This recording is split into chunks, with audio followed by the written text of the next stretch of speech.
अत स्वर्ग अपबर्ग सुख धरिय तुलायक अंग तूलन ताहि सकल मिले जो सुख लव सतसंग। हे तात, स्वर्ग और मोक्ष के सब सुखों को तराजू के एक पलड़े में रखा जावे तो भी वे सब मिलकर दूसरे पलड़े पर रखे हुए उस सुख के बराबर नहीं हो सकते जो लव क्षण मात्र सत्संग से होता है।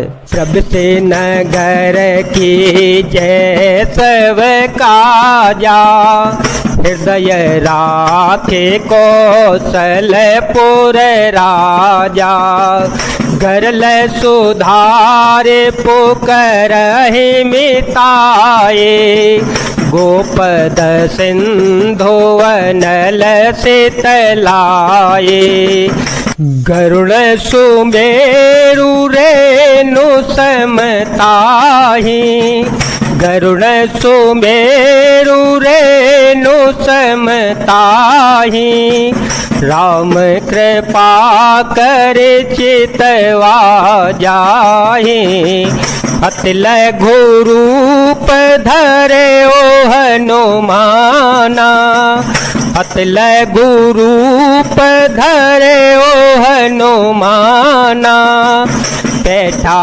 नगर सो मेरे भगवाना।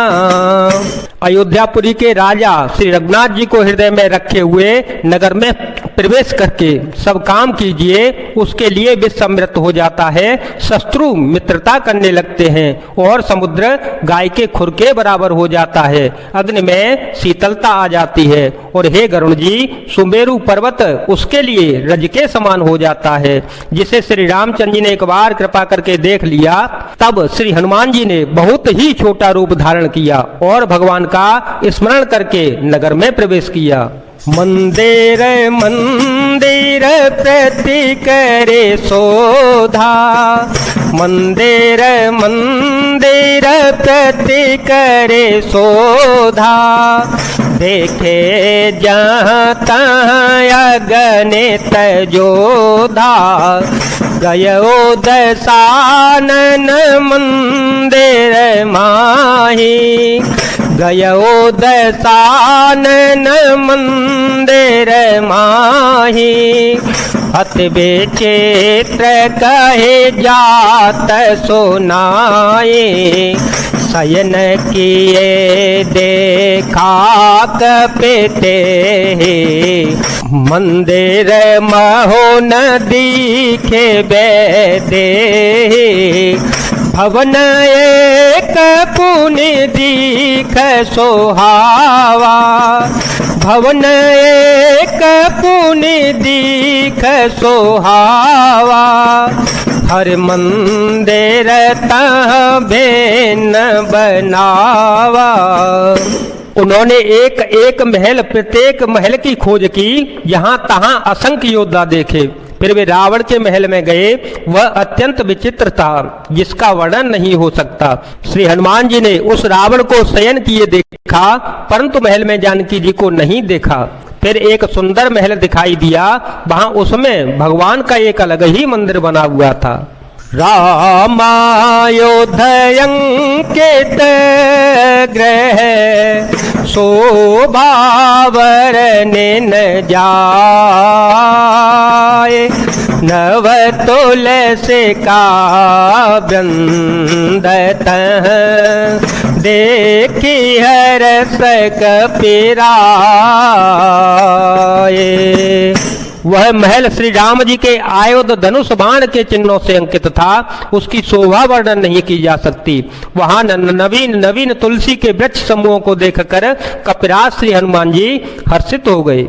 लंका निश्चर करने वासा लंका निश्चर करने वासा यहाँ कहाँ सजन कर बासा, मन महो तरक कर पे लागा, मन महो तरक कर पे लागा, तेहि समय विभीषण जागा। राम राम तेहि सुमिरन कीना, हृदय हरष कपि सजन चीना, तिसन हट कर हो पहचानी, तिसन हट कर हो पहचानी, साधु ते होए न कारज हानि। लंका तो राक्षसों के समूह का निवास स्थान है, यहाँ सज्जन साधु पुरुष का निवास कहाँ से आया। श्री हनुमान जी मन में इस प्रकार तर्क करने लगे। उसी समय विभीषण जी जागे। विभीषण जी ने राम नाम का स्मरण उच्चारण किया। श्री हनुमान जी ने उन्हें सज्जन जाना और हृदय में हर्षित हो गए। श्री हनुमान जी ने विचार किया कि इनसे हट करके अपनी ओर से ही परिचय करूंगा, क्योंकि साधु से कार्य की हानि नहीं होती, प्रत्युत लाभ ही होता है।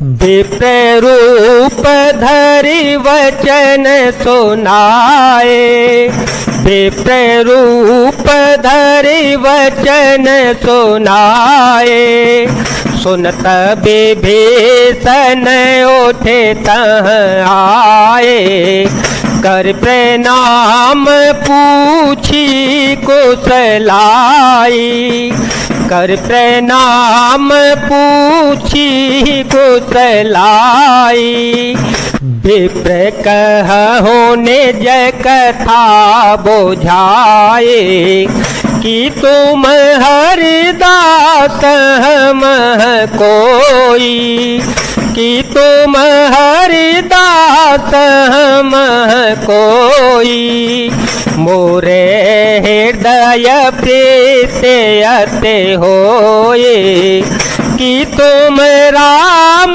दीन अनुरागी, कि तुम राम दीन अनुरागी, आय हो मोहि करन बड़ भागे, मंगल भवन मंगल हारे, द्रवहो सुदशरथ अजर विहारे। ब्राह्मण का रूप धरकर श्री हनुमान जी ने उन्हें वचन सुनाए। पुकारा सुनते ही विभीषण जी उठकर वहां आए, प्रणाम करके कुशल पूछी और कहा कि हे ब्राह्मण देव, अपनी कथा समझाकर कहिए, क्या आप हरि भक्तों में से कोई है? क्योंकि आपको देखकर मेरे हृदय में अत्यंत प्रेम उमड़ रहा है। अथवा क्या आप दीनों से प्रेम करने वाले स्वयं श्री राम जी ही हैं, जो मुझे बड़भागी बनाने घर बैठे दर्शन देकर कृतार्थ करने के लिए आए हैं। तब हनुमंत कही सब राम कथा निज नाम, सुनत जोगल तन पुलक मन, मगन सो मेरे गुण ग्राम।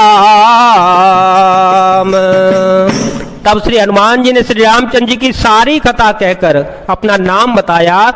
सुनते ही दोनों के शरीर पुलकित हो गए और श्री राम जी के गुण समूहों का स्मरण करके दोनों के मन प्रेम और आनंद में मग्न हो गए।